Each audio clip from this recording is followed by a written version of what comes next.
garbage stickers to put on there as well, because your garbage man comes around, he might not have anticipated to have a full couch there or mattresses or anything. So if I did have something like that, if I thought, okay, you know, it's been worn a little bit, there might be a tear here or something, can I call you guys and ask? We accept only gently used furniture. We really want our clients to feel that they're valued, and we like to make sure that we're giving them quality items. So if it's stained, ripped, missing pieces, we generally don't accept it. But it's worth calling though, right? Just to say. Definitely.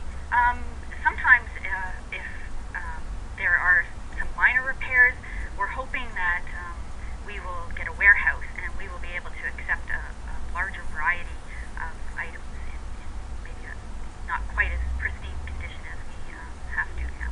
Right, because a lot of the time just a simple little tear is really, you just need somebody who's handy with a thread and needle. But right now we only have a storage unit, and we basically have the items stacked really high, and if they need repairs or they need cleaning, we don't have the facilities to do that.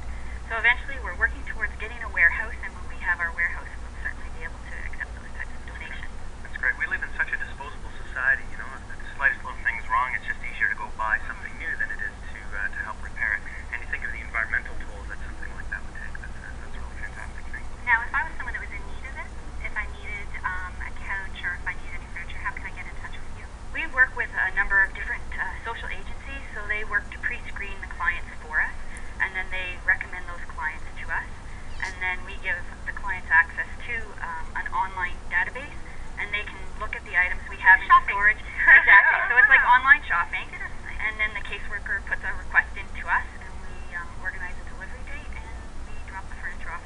It's all free to the client. We do not charge for delivery. We don't charge for the furniture. It all goes free to them. Now, have you gotten in touch with, like this just off the top of my head, have you gotten in touch with any hotels or motels or anything like that? Not yet. We have basically two very small storage units, which Mississauga people have been very generous donating furniture, and it's been in excellent condition, and it's worked so very well so far, but we're at capacity, and if we were to get a large donation, we wouldn't be able to accept it. Wow. Wow. So clearly there is a need for this in our community. And there's also a financial need on our part to be able to afford to expand our services by getting a warehouse. So is that ideally what you're looking for? Are you looking for someone to possibly get on board, maybe donate a storage facility for you guys, or? Yes, we have been working, we've applied for different funding from Ontario Trillium and the Region of Peel to get hopefully a fairly substantial amount of funding that will allow us to get a warehouse.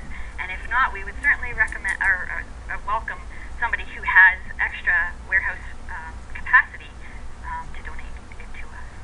That's amazing. And it sounds like a lot of people are volunteers that are on your board too as well, right? Yes, they are. It's hard to have something like this without volunteers giving their time. Yes, you really have to. So what website can we go to for more information for perhaps sponsorship or donations or anything on those lines?